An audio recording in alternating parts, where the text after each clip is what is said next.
Gundlapochampally municipality పరిధిలోని Balagani spine and ortho హాస్పిటల్లో అరుదైన వైద్య విజయం సాధించారు వైద్యులు. సిద్దిపేట జిల్లా తూప్రాన్ మండలం గణపూర్ కు చెందిన సాత్విక్ పుట్టుకతోనే న్యూరోమస్కులర్ స్కోలియోసిస్ తో బాధపడుతున్నాడు. పెరిగే కొద్దీ వెన్నెముక మరింత వంకర తిరగడంతో నడవడం, కూర్చోవడం కూడా కష్టమైంది. ఇటీవల పరిస్థితి విషమించడంతో తల్లిదండ్రులు డాక్టర్ శ్రీనివాస్ బలగాని వద్దకు తీసుకొచ్చారు. బాలుడి పరిస్థితిని క్షుణ్ణంగా పరీక్షించిన డాక్టర్ శ్రీనివాస్ బలగాని అనస్థీషియా నిపుణురాలి సహకారంతో సుమారు 3 గంటల పాటు సంక్లిష్ట శస్త్రచికిత్స చేశారు. ఆపరేషన్ సమయంలో రోగిని 8 గంటల పాటు అప్రమత్తంగా పర్యవేక్షించారు. ఆపరేషన్ జరిగిన 5 రోజులు కూడా కాలేదు. ఇప్పుడు సాత్విక్ నిటారుగా నిలబడుతున్నాడు. సౌకర్యంగా కూర్చోగలుగుతున్నాడు. 12 ఏళ్ల నరకం నుండి విముక్తి పొందాడు. డాక్టర్ ఇచ్చిన మాట నిలబెట్టుకున్నారు అని కన్నీటి పర్యంతమయ్యారు తల్లిదండ్రులు. నేను doctor Srinivas Balagani, orthopaedic spine surgeon, doctor Balagani spine and ortho hospital Kompally. So రీసెంట్గా మనము సాత్విక్ అనే బాబు 12 ఇయర్స్ బాబు ములుగు విలేజ్ నుంచి రావడం జరిగింది, సిద్దిపేట డిస్ట్రిక్ట్. ఇంతకుముందు సివియర్గా నడమ అనేది కంప్లీట్గా బెండ్ అయిపోయి నడుస్తుండే చిన్నప్పటి నుంచి వెళ్ళి.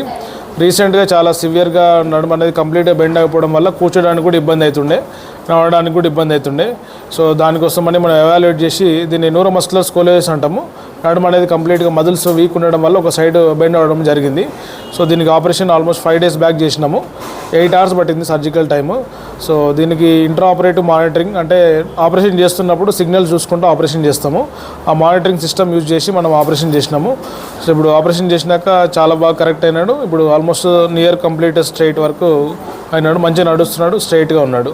సో మేడం అనస్థిషియా కూడా మేడం మంచిగా 8 hours మంచిగా మేనేజ్ చేసింది. సో పేషెంట్ బాగా రికవర్ అయినారు. మాది తూప్రాన్ మండల్ గన్పూర్ విలేజ్. మా బాబు బడుతు నుంచే వెన్నుపూస కొంచెం వంకరగా పుట్టిండు. కాకపోతే అది చిన్నప్పుడు అంత ఏర్పడలేదు. అది రాను కొద్దిగా ఎక్కువ వంగిపోవడం వల్ల జస్ట్ 1.5 year బ్యాక్ ఇంకా బాగా మేజర్గా అయ్యి నడవడానికి ఇవన్నీ చాలా ఇబ్బంది పడ్డాడు.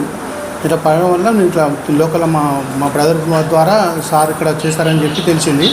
శ్రీనివాస్ సార్ని కలిస్తే 1 month బ్యాక్ కలిస్తే సార్కు రిస్కే ఉంటుంది, కాకపోతే ఒక పక్క ప్రయత్నం చేద్దాం, సక్సెస్ చేద్దామని చెప్పారు. సార్ ఇచ్చిన మోటివేషన్, ధైర్యం వల్ల నేను ముందుకు వచ్చాను. మొన్న ఫస్ట్ నాడు ఆపరేషన్ చేశాము, సక్సెస్ అయింది. అప్పటికిప్పుడు చాలా బెటర్ ఉన్నాడు. కాబట్టి దీనివల్ల నేను సార్కు ధన్యవాదాలు చెప్పుకుంటున్నాను.